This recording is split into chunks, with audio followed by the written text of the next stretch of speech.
We are working as a team and completely content with our personnel. Unlike a certain four-time MVP, you've probably seen these quotes by now, but they are still fascinating. What is an F playmaker? We're going to get into that. It's not often you hear an elite player beg for help this way, but this is LeBron's plea. Please, baby. We're not better than last year from a personnel standpoint. We're a top-heavy team. I just hope that we're not satisfied as an organization. I'll be 33 in the winter, and I ain't got time to waste. We need a F playmaker. Still don't know what F means. I'm not saying you can just go find one like you can go outside and see trees, which is my favorite part of this quote, by the way. Trees are abundant. You can see them everywhere. I didn't say that. It's been and I don't know what the S is for either, 2017 so far. LeBron then backtracked a bit yesterday on Twitter saying he's not mad at management and complimenting General Manager David Griffin on the, quote, great job he's done. Cavs have lost 5 of their last 7 games. Do they have a roster problem, guys, or some other kind of problem? I ain't mad at you. No, I think where LeBron is coming from is, you know, he talked about the organization being complacent. And Pat Riley wrote a book, and he coined a phrase called the disease of more. After you win a championship, everybody wants more money, more minutes, but they don't come back as hungry. And trying to win that second championship, you know, most teams fail and most organizations do fail also. And I think what LeBron is trying to, you know, signal and give the organization a wake-up call and saying, hey, I know we won one, but Golden State has gotten better. San Antonio, who we just lost to, they're a better team. And that team over in Canada has gotten better. And they may end up possibly getting Millsap. We got to get better, and we can't be complacent as an organization. And I think that's the message that he's trying to send. So do you think LeBron is saying what he means or sending a message to everyone within the organization and everyone within that locker room? You know, I think it's all of that. And I think some of it, listen, you're frustrated. Remember, this is a guy who's been in the finals 6 straight years. And at the end of the day, nobody's going to knock the other guys if they don't win it. But everybody's going to talk about the fact whether or not he did it. Right. And, you know, that talk about the playmaker and all that stuff, that's all fine and dandy.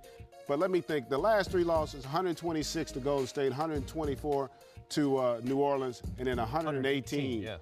in that third loss. And so they need a defensive playmaker. That would help, too. Remember, they don't have the bigs. Tristan Thompson, you know, losing Birdman, they don't have the backup on that front line. They are getting manhandled. And that's an area where they can somehow fix internally, but don't think for a moment they don't miss J.R. Smith. And the fact that they're also trying to integrate Kyle Korver, whose style of play is different than what they've been accustomed to doing the last 2 years. So all that stuff goes into it. And I would also say, don't forget, they went through this same stuff last year. They are not built for the regular season in the way that Golden State and San Antonio are. They don't overwhelm you with just the talent, you know, and they're not the offensive juggernaut. So they're going to have more ebbs and flows in their regular season than those teams are. But obviously he knows his group better than any because he knows what's going on internally. And there may need to be something to kind of just rattle the chain. They're not going to fire the coach again. Right. But they may need to send some kind of a message to get these guys to play at a higher level. They've been, they just haven't been good in this 7-game stretch, which is the worst stretch of its sort since LeBron returned to Cleveland, but 24th in defense in these 7 games league-wide, still 21st in offense. They just haven't been a very good team lately. Yeah, but I think we forget, LeBron came back to Cleveland to deliver a championship, right? He delivered. He also came back to show the organization that he left the first time how it's done. He learned in Miami how to go to the finals, win a championship, come back, win it again. He also learned how to lose them twice, something that he experienced before in Cleveland. So he's trying to impart upon the entire organization the level of urgency you have to have if you want to be a repeat champion. Nobody in that organization other than LeBron, Ty Lue, and James Jones know what they're the only guys that know what that really feels like. And I think this is LeBron's kind of siren call. He's sending up a smoke signal to the organization, to his teammates, to the fans, that we cannot feel comfortable about where we are because we just saw the 2 teams that will be standing in our way potentially. You see Golden State, you see San Antonio, and if I'm LeBron and I'm looking at it and measuring on the floor where we fit against these 2 teams, we got to get better. And I get what he's saying.